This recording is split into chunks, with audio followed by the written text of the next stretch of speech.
नमस्कार, आदाब, स्वागत है आप सभी का। आप देख रहे हैं टीएस न्यूज चैनल। वक्त हो चुका है दिन भर की ताज़ा और बड़ी खबरों की रुख करने का, तो शुरुआत करते हैं सुर्खियों के साथ। अंबेडकर की प्रतिमा तोड़े जाने पर अमृतसर में बवाल, बीजेपी से लेकर बसपा तक सियासत।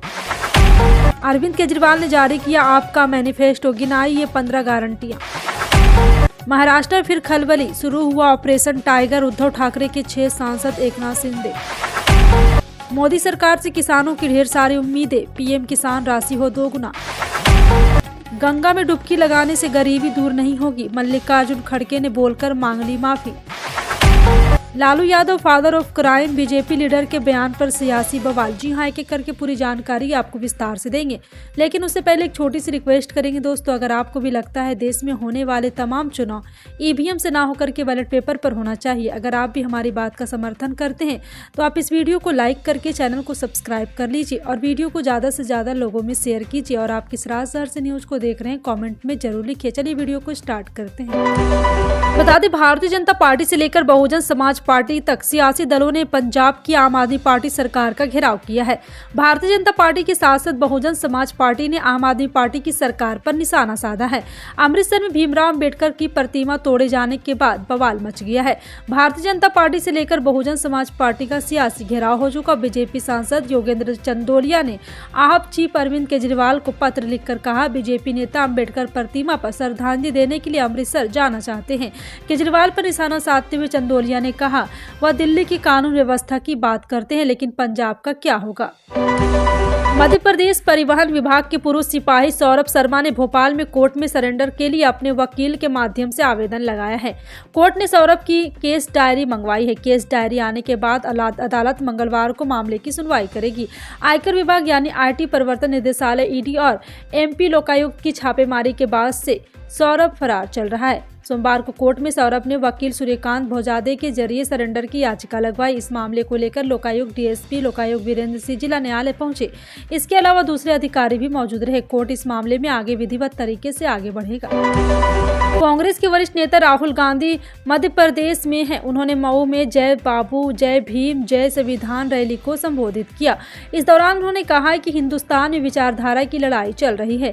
एक तरफ कांग्रेस जो संविधान को मानते हैं, तो दूसरी तरफ आरएसएस और बीजेपी है जो संविधान के खिलाफ है और इसको खत्म करना चाहते हैं। राहुल गांधी ने कहा, अम्बेडकर जी, महात्मा गांधी जी समेत हिंदुस्तान के महापुरुष की सोच है ये संविधान। कुछ दिन पहले आरएसएस के मोहन भागवत ने कहा, हिंदुस्तान को 15 अगस्त 1947 में आजादी नहीं मिली, बल्कि मोदी जी के आने के बाद आजादी मिली। पिछले 1 साल से जेडीयू के अंदर बिहार के सीएम नीतीश कुमार के पुत्र निशांत कुमार के एंट्री की चर्चा चल रही है। पार्टी के अंदर काफी दिनों से निशांत कुमार को शामिल करने और नहीं करने को लेकर माथापच्ची चलती रही है। कार्यकर्ता निशांत कुमार को लाने की डिमांड करते रहे हैं, तो वरिष्ठ नेता इसे खारिज करते रहे। इस बीच 8 जनवरी को 48 वर्षीय निशांत, जो अब तक पर्दे के पीछे रहे, अपने पिता के साथ उनके गिरानगर बख्तियारपुर गए थे, जहां स्वतंत्रता सेनानियों की मूर्तियों का अनावरण किया गया। इस कार्यक्रम के दौरान अपने पिता से कुछ कदम की दूरी पर खड़े होकर उन्होंने पत्रकारों से कहा, अगर संभव हो तो जेडीयू और मेरे पिता को वोट दे और उन्हें फिर से वापस लाएं। केंद्र शासित प्रदेश दिल्ली के सत्ताधारी आम आदमी पार्टी ने पहले ही यह स्पष्ट कर दिया है कि विधानसभा चुनाव में मुख्यमंत्री पद के लिए पार्टी संयोजक अरविंद केजरीवाल चेहरा है।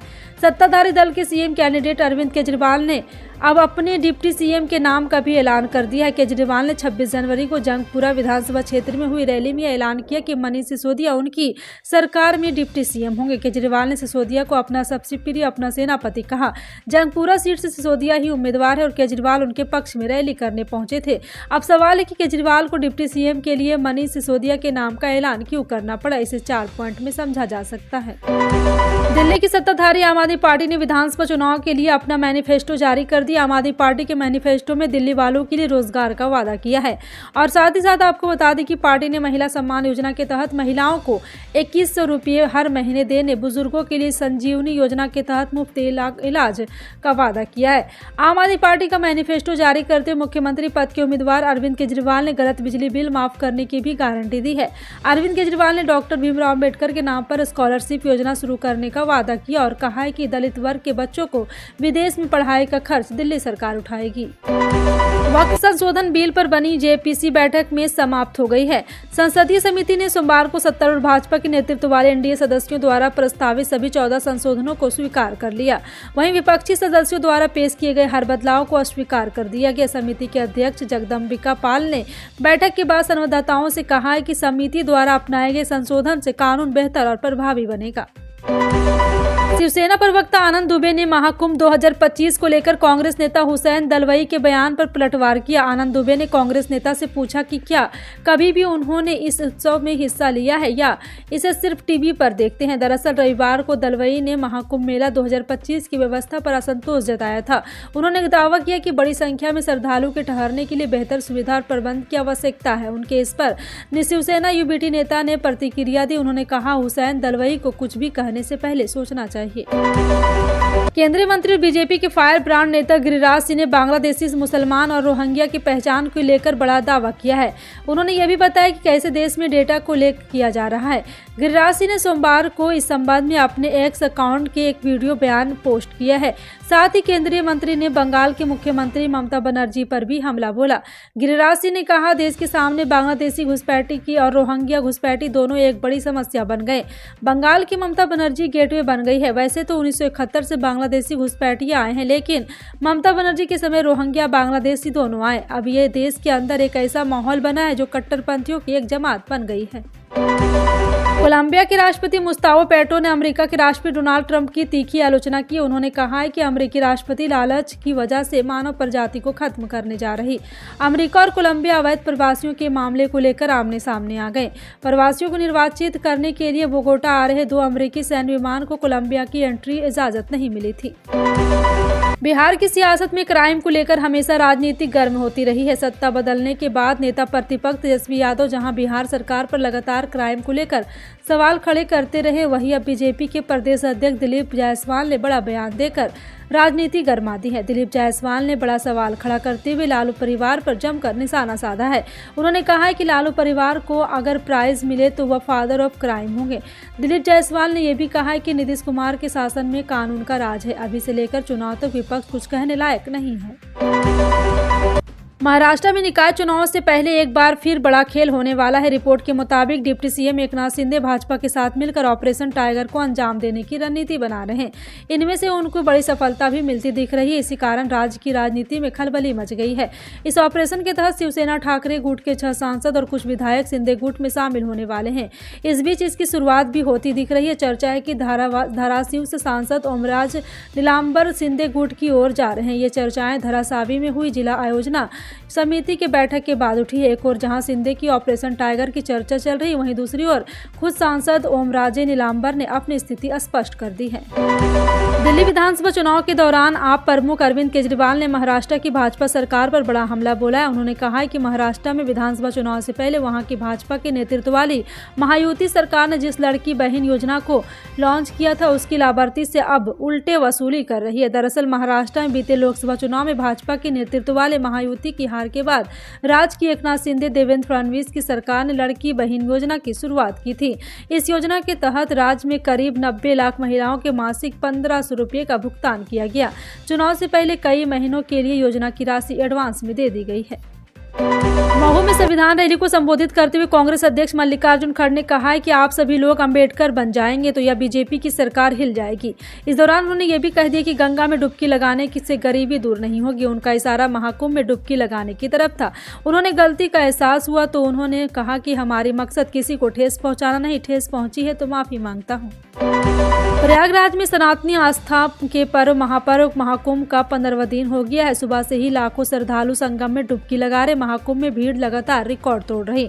आगामी 29 जनवरी को मौनी अमावस्या से पहले ही प्रयागराज महाकुंभ में श्रद्धालुओं का सैलाब उमड़ पड़ा। शनिवार और रविवार की छुट्टी का असर साफ देखने को मिल रहा और हर दिशा से श्रद्धालु संगम की ओर बढ़ रहे हैं। रेलवे स्टेशन, बस अड्डे और हाईवे पर श्रद्धालुओं का सैलाब देखा जा सकता है। शेयर बाजार में पिछले साल सितंबर के आखिर में शुरू हुई गिरावट अभी तक जारी है। शेयर बाजार के दो प्रमुख इंडेक्स सेंसेक्स और निफ्टी 50 अपने लाइफ टाइम हाईवे से करीब 14 से 15% नीचे आ चुके हैं। एक्सपर्ट का मानना है कि निफ्टी अपने सपोर्ट लेवल 22,800 के करीब पहुंच चुका है और यहां से बाजार में रिकवरी शुरू हो सकती है। हालांकि उनको ये भी कहना है कि अगर निफ्टी अपने रिपोर्ट लेवल से नीचे गया तो फिर से गिरते गिरते 22,000 तक भी पहुंच सकता है। बजट का इंतजार हर साल पूरे देश को रहता है। सरकार ने इसके लिए एक तारीख भी तय कर रखी है। कभी कभार इसमें बदलाव होता है, लेकिन अमूमन ये एक निश्चित समय पर ही जारी किया जाता है।